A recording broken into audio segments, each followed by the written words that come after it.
Môžeme dať potles, brada, sestra, veď si zbore. Ja si budem myslieť, že si v kýne.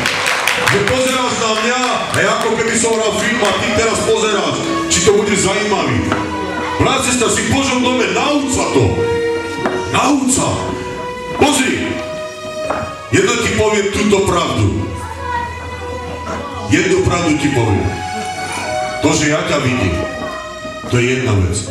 Ale ten Boh ťa vidí, ku komu v noci kľakáš a modlí sa za svoje deti. Nezabudni na to. Keď sa modlí za uzdravenie, keď sa modlí za požehnanie, ten Boh, ktorý ti to dal, pozerá na teba, ako si unavený. A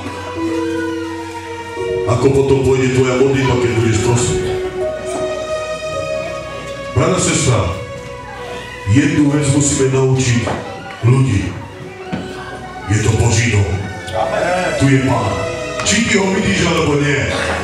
A ja neviem, či si ty prijal vážne Krista, alebo nie. Tiež neviem. Ale uvedom si, Boh je tu. Rozumieš ma? Či to vidíš, či sa ti to páči, či sa páči tebe tá miestnosť, Boh je tu. Boh povedal, tam, kde sú dvaja, traja, tam som ja medzi nimi. Ver to. Halleluja. Chcem ti odozdať mikrofón. Dobrý večer, bratři a sestry. Chci se s váma podělit o to, co jsem včera prožil a cítil. Já nevím, jaký to bylo, když jsme se narodili, to si nepamatuju. Ale pamatuju si, co se mi stalo včera. Cítil jsem obrovskou slast, takovej uvolňující pocit. Rozumíte mi všichni česky? Takovej uvolňující pocit jsem měl. A když jsem potom když mě z té vody zvedli, já si připadal, jak bych byl 50 kg a ne 130 kg. A to byl pro mě asi ten nejhezčí pocit a takový to nakopnutí od Ježíše Krista, že to, co jsem dělal, že to není sranda, ale že jsem se zavázal a moc a na zbytek tohoto života a to tím, že mu budu sloužit věrně až do té doby, než si pro mě přijde a já budu moct být nahoře po jeho levici nebo pravici, to už je jedno.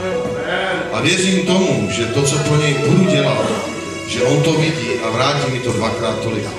Za to mu děkuju a chválu mu za to. Amen.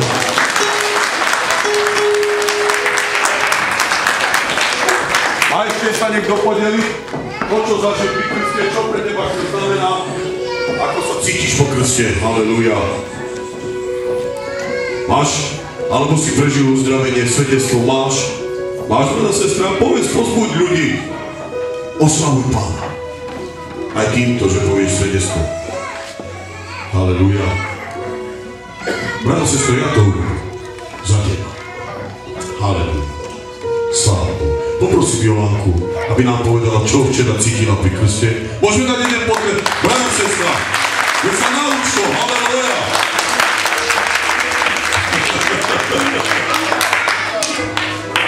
Keď je niečo dobre dopadne na tie dolové, všetci tlieskate.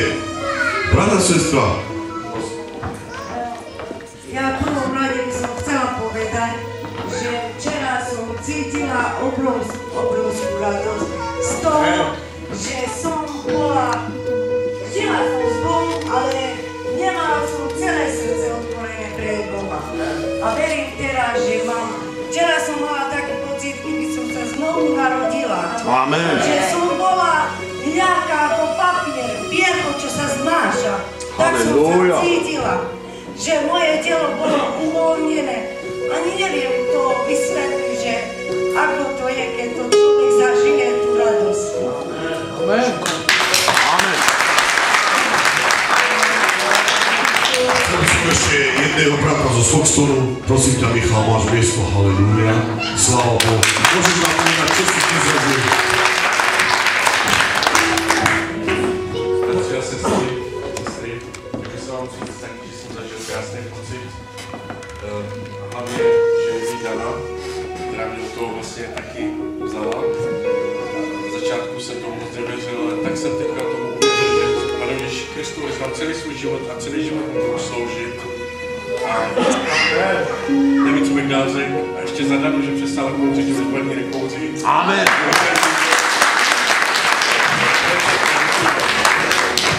Haleluja. A ještě někdo? Dám ti šancu osláviť Boha tým, čo povieš a pozbudiť tvojich bratov a sestry. Amen. Haleluja. Sláva Bohu. Včera pro mě byl nejkrásnější den v životě. Cítila jsem se krásná, cítila jsem se pro Ježíše oddaná a můj den byl včera zvláštní tím, že i když jsem vdaná, svatbu jsem měla, tak já jsem se cítila včera jako nevěsta Ježíšova. Amen.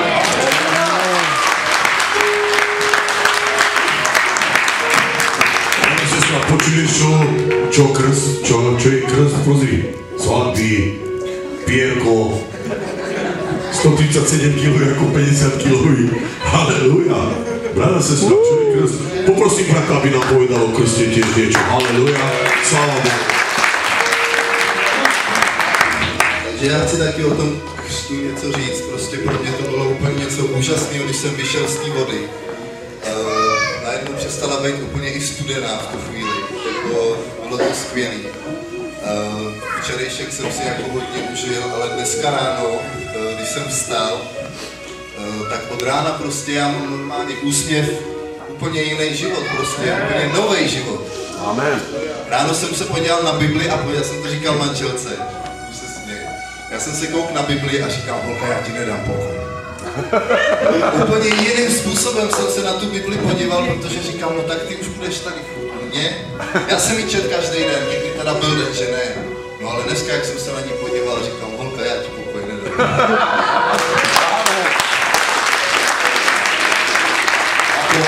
Že Biblia, že není to mužské, ale že... Halleluja, sláva Bohu.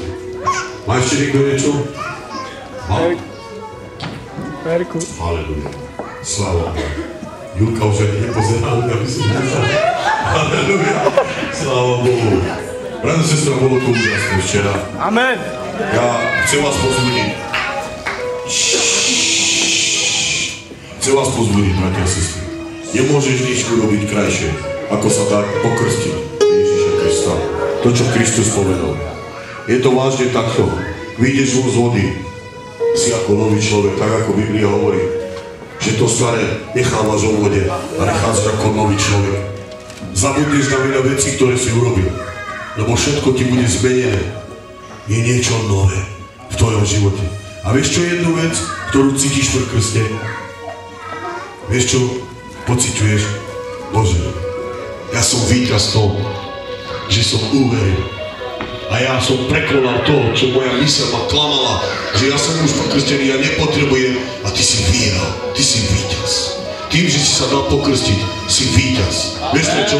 Lebo si urobil niečo, čo je rozhodnutie tvojej viery. Si bol poslušný Bohu Kristom. Brada, sestra, ver tomu. Krst nemá žiadnu moc. Ja ťa aj voma nepokrstím, kde chceš. Aj pri mori. Vieš čo tam je moc? Že to, čo Ježiš povedal v mojom mene, ten, kto uverí, sa dá pokrstiť v mojom mene. A tomu, keď si poslušný a veríš, brada, sestra, je to najlepšie, čo si mohol urobiť vo svojom živote. Vieš prečo? Zanechal si toho starého človeka. Si spokojný so svojím starým človekom? Si spokojný, keď robíš nejaký hriech a obličuješ svojim deťom, svojej žene, svojim rodičom? Chceš sa z toho zbaviť? Chceš prestať cigaretných vajčí? Je ti dobre, že dávaš toľko peniaze? Chceš prestať? Prečo to neurobíš? Veď nikto ti nedá krstný list. Ja nemám a som krstený za 500 korún. A ešte ani krstný list nemám. Brado, sestra, biblický krst. To, čo Ježiš povedal. Brado, sestra, chcem povedať niekomu práve teraz. Práve. Prečo pochybuješ? Sám Ježiš Kristus sa dal pokrstiť. Prečo by si nemal ty? A na to si odpovedz ty. Amen. Na to si odpovedaj ty. Brada, sestra. Chcem zavolať detskú službu. chcem zavolať detskú službu.